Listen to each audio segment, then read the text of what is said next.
This episode of Manage Smarter is presented by Sales Fuel Consulting, leading experts for assessing and transforming management, sales, culture, and team performance. Learn more at salesfuel.com. Welcome to the Manage Smarter podcast with hosts C. Lee Smith and Audrey Strong. We're glad you're here for discussions on new ways to manage smarter, hire, develop and retain talent, improve results, and propel team performance to new heights. This is the Manage Smarter podcast. Welcome, everyone, to the Manage Smarter podcast. We're so glad that you're here today. I am Audrey Strong. I'm the Vice President of Communications here at Sales Fuel. And I'm C. Lee Smith, the President and CEO of Sales Fuel. And no, I do not have a money tree growing out in my backyard.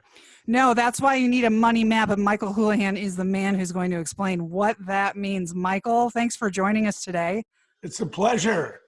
Michael Houlihan, everybody, is the co-founder of Barefoot Wine, now the world's largest wine brand. He, along with Bonnie Harvey, are consultants, international keynote speakers, and the New York Times bestselling authors of a couple of books. One's called The Barefoot Spirit, How Hardship, Hustle, and Heart Built America's #1 wine brand, and The Entrepreneurial Culture, 23 Ways to Engage and Empower Your People. We heard Michael speak in San Francisco about how employees can be trained to think like owners and entrepreneurs, and it was dynamite. And Michael's money map is the topic for today. So Michael, we can't wait for you to share this with our listeners. Okay. So obviously, when you have a business, everybody who works for you is in sales. Everybody who works for you represents your business. You're very dependent on them for lots of ideas. There's not a company out there that doesn't want to engage and empower their people, or so they say. So one of the things we did at Barefoot, and this is after years of doing it wrong, mind you, we figured out that people were coming from other companies and they really didn't know where the money was coming from. They didn't know where the money that was going into their own check was coming from. They had this vague idea that somehow it came from our company. They had this idea that somehow it came from some magical place. They never really were able to put their finger on where the money came from. And we thought, well, isn't that stupid? Isn't that crazy that people could work in their careers and not realize that the money really comes from the customer? Yeah. Period. There's no doubt about it. But they all vaguely knew that, but they thought that, Bonnie and I had a big rock candy mountain out behind our house, If they needed a raise, we'd just go back there and shovel them some gold or something, throw it in, they drive away. But they didn't really put it together that in order for us to have money to pay them, we had to make sales. In order to make sales, we had to please the customer, and that it required a complete support system. In our company, we only had two divisions. We had sales and we had sales support. So if you were not in sales, you were in sales support. And that was the CEO, the CFO, the CMO, the VP, even the P, the whole alphabet. We were all in sales support. And that means that we had to support sales. So we decided that the best thing you can do when you hire people is to give them a money map. It's just like a treasure map, only we called it the money map. And it ends with their paycheck, but it starts with the customer. But the money goes through a lot of twists and turns and jumps a lot of hoops, but between the time it leaves the customer's purse until it gets into your employee's paycheck. But many people didn't know that. So we showed it. We graphically drew it out. We showed, for instance, in our case, the money going from the shopper to the clerk. The clerk took the money, gave it to his boss. His boss bought wine from a distributor. The distributor charged the retailer for the wine. The retailer paid the money to the distributor. The distributor took the money and had to buy the wine from us, and then we shipped the wine to the distributor. Then we had to pay all our bills, and with what was left, we used that to pay the salaries. All of a sudden, they went, wow, it was clear. There was no question how the money got to them. And they could also see their job in the context of the map. So years later, fast forward today, you know, we're working for other companies and we're helping them, you know, with their company culture. And the first thing we recommend is, you know, what does your money map look like in this company? You know, let's start with where the money really starts and how does it get to your employees? And when they're hired, let's give them this map on day one so there's no question in their mind. You know, people are funny. They'll answer questions that they won't ask in their mind on day one. We like to say, when the cement is wet, you can move it with a trowel.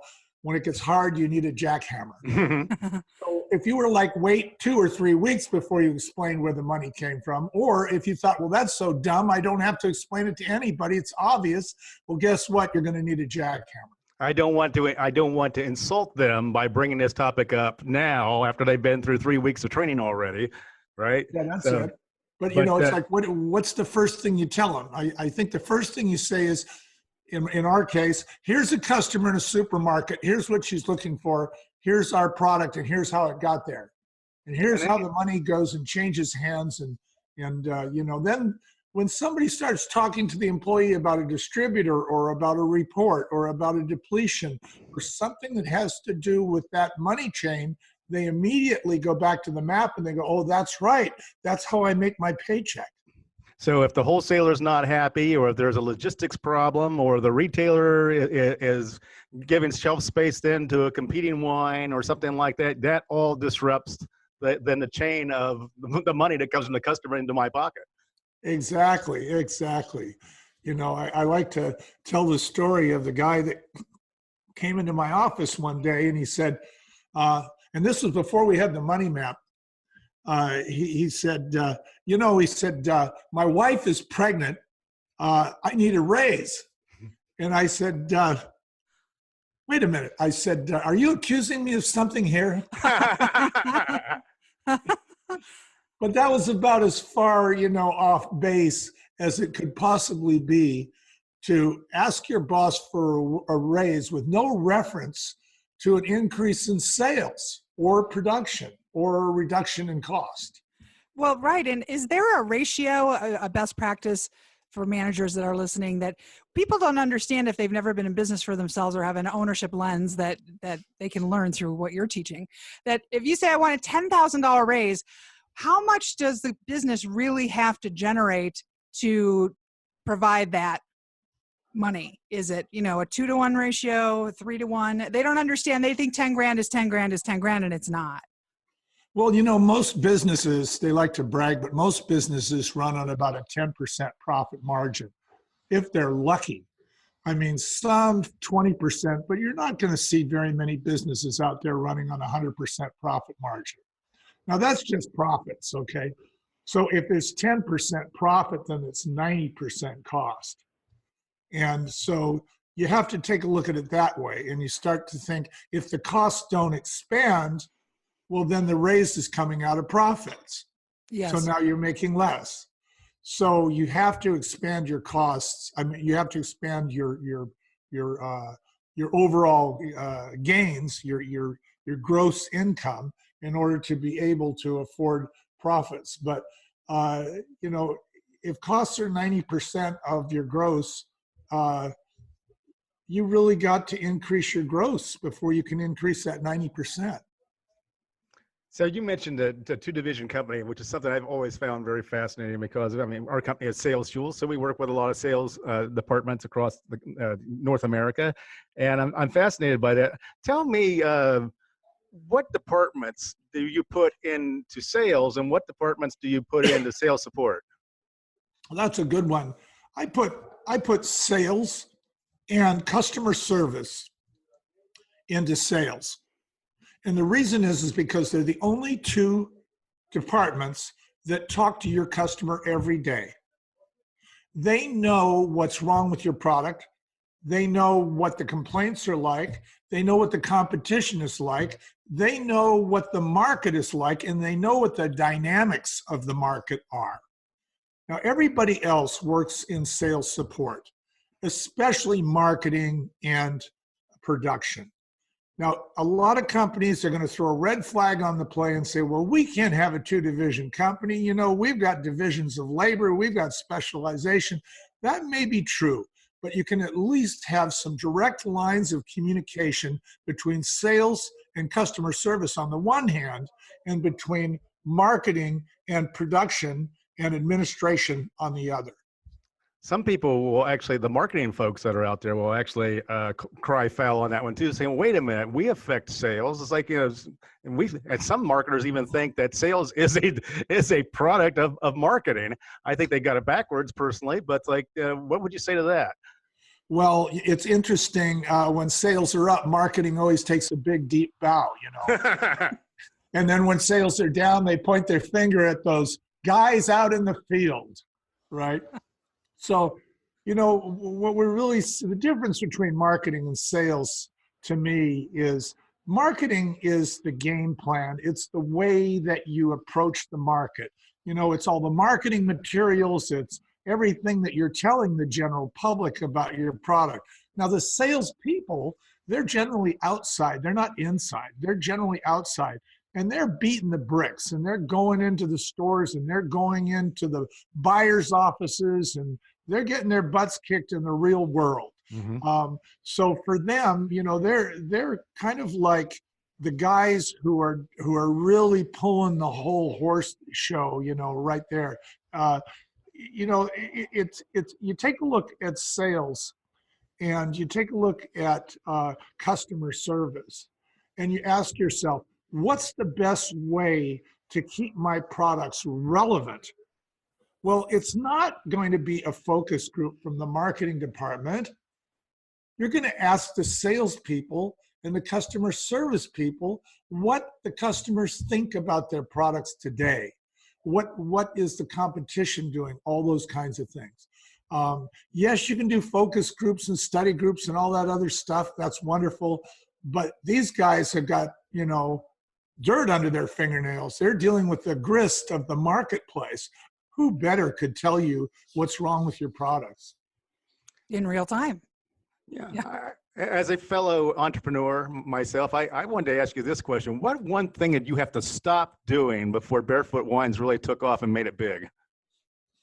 Oh, I had to stop convincing myself that it was such a great deal for people. You know, I mean, you get carried away with your product, you know, you get gold medals or you get write-ups and, you know, heck, it's only $5 and you're absolutely sure that this is a terrific deal for people. You know, the people who are the buyers, they don't care about that. They want to know, is it going to turn on my shelf? When you talk to the distributor, they don't care about that. They want to know, are you going to sell the largest retailer in my territory and give me more strategic power as a result of representing your brand? And then the distributor salespeople, they don't care either about features and benefit. They want to know, how big is the commission? How big is the spiff when I make the sales? What are the goals? So you get right down to it until you're actually talking to the clerk, you know, who puts it back on the shelf. And what he wants is to feel important, and you got to take him out to lunch and buy him a ball cap. You know, this is the kind of thing that we learned, which is that there's many different kinds of sales, and every one of them has a different need. It's not enough just to have a terrific product at a terrific price. You have to satisfy everybody along the distribution chain.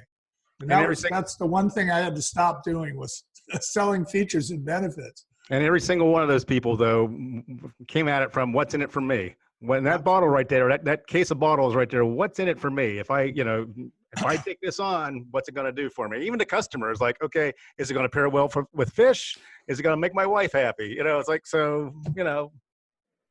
Absolutely.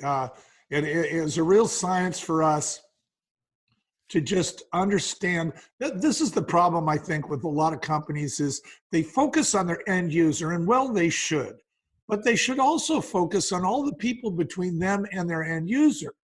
Because like in our case, you know, we're selling in retail. Hey, guess what? You can have the best product in the world. If you're out of stock, it doesn't matter.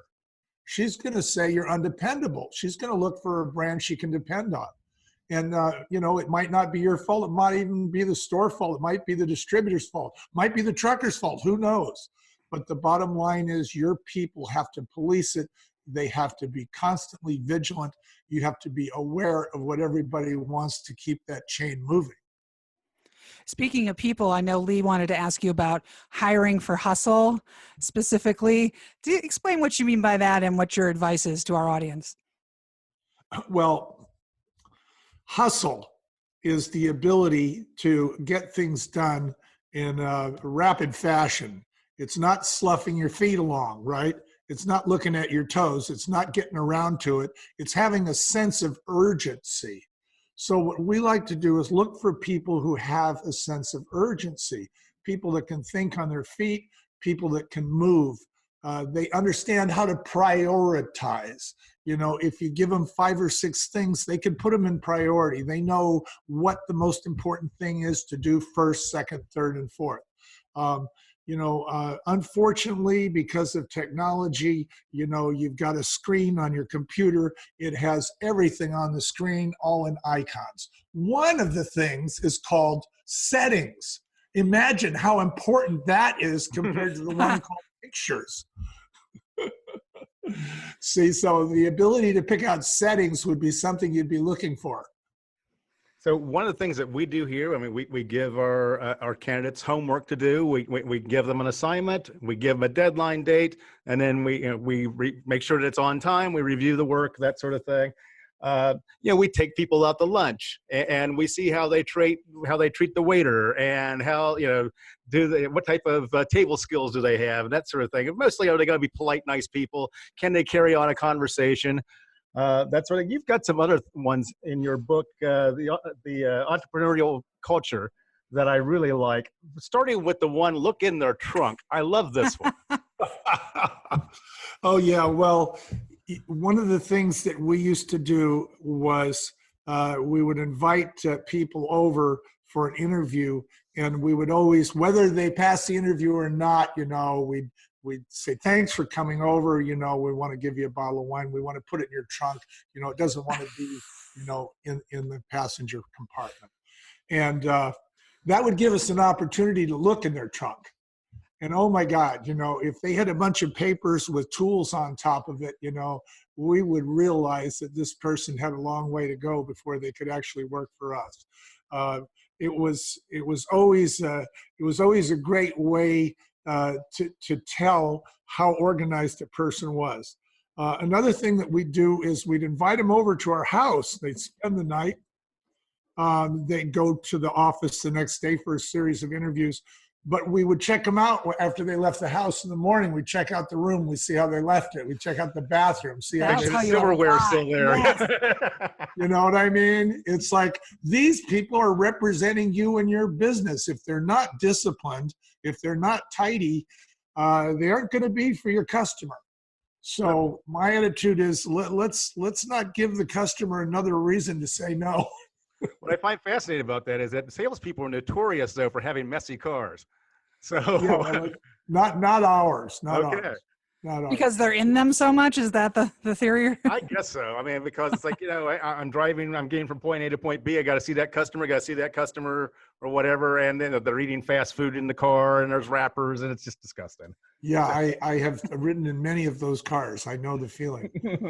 One of the things that you guys might enjoy is one of the ways that we would discover a candidate that we wanted was on the last day of the interview, we'd sit them down and we'd say, now today, we're going to do all the talking. You're just going to sit there. And so then we'd tell them, this is our company. These are our competitions. This is our major challenges. Here's how the job that you are applying for affects those challenges.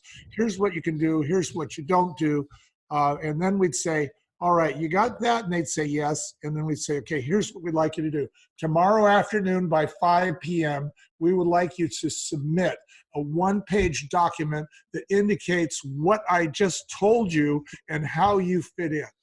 And you know what was funny? Only 1 out of 3 people could do it, and they'd passed all of our other exams. Wow. It was scary to think that they got that far. And they would have these wonderful resumes written by professionals, And you're really measuring their comprehension. Mm-hmm. And you're really setting yourself up, because you don't really want to hire the person that keeps saying like what. You want to hire the person who gets it and can apply an example from one situation to another because they grasp the principle. And you also want people that can do things on time and under pressure. So you learn a lot by that little exercise. That's a good one. We're going to have to start doing that, Lee. Well, the listening skills is really what you're testing first and Yes. foremost. I mean, it's like, and they'll nod their head and they'll tell you every time, oh, yep, got it. Yep, heard everything you said. It's like, nope, you didn't. Yeah, right. Well, Michael's website is thebarefootspirit.com. And if you have an opportunity to see him speak in person, I cannot encourage you enough to He's attend. terrific. He's worth every penny. Yeah. Well, thank you. Yeah. For 2019, do you have any of your speaker events lined up that you want to share? Well, I've got a couple coming up. Yes, I believe that I'm going to be speaking down in Texas at the National Business Network, the International Business Network. And then we have several engagements. Next year, they're going to be in Europe. We're going to be speaking at Nanyang University in Singapore. Wow. And also Skolkovo University in Moscow, of all places. Wow. So it's going to be very interesting. We're doing something next year that's really fun. Your listeners will love. We're putting together a 1940s style radio theater version of our New York Times bestseller. So instead of having a narrator droning in your earbuds a book, reading it to you, it's going to be acted out for you by various different Hollywood actors that play characters. So you're going to participate. So it's a kind of experiential learning where you're going to participate by building the stage in your mind, and in the props. Somebody says, so this takes place in the back room of a supermarket. Well, then your mind goes to what that must look like. You get a few props thrown at you, and then you hear these people talking. And the idea is that you'll remember more when you hear story. So the audio book is going to be 30 short stories, anywhere from 30 seconds to 3 minutes long. So you can listen to them while you're jogging or driving, and put it down when you're done and pick it up again. We're really excited about this. It's going to be out in January. So check out our website to see when it's coming. Fantastic. Yeah, once again, the website, thebarefootspirit.com. Michael, thanks for coming today. We really appreciate it. Terrific. Yeah. Everybody, ManageSmarter.com has all the episodes, the archive of the show. Michael, such a privilege having you. Please subscribe, rate, and review this podcast. Tell a friend and share it with a coworker. Everybody needs to hear what Michael had to share with us today. And again, we thank you for joining us. Thank you very much. Thank you, Michael. Thank you, Lee. Great to see you, Audrey. Thanks for listening. If you enjoyed the show, please rate and recommend on iTunes, Overcast, or wherever you get your podcasts. You can also get more great information at salesfuel.com.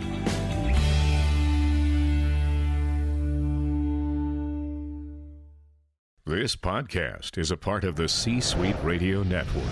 For more top business podcasts, visit c-suiteradio.com.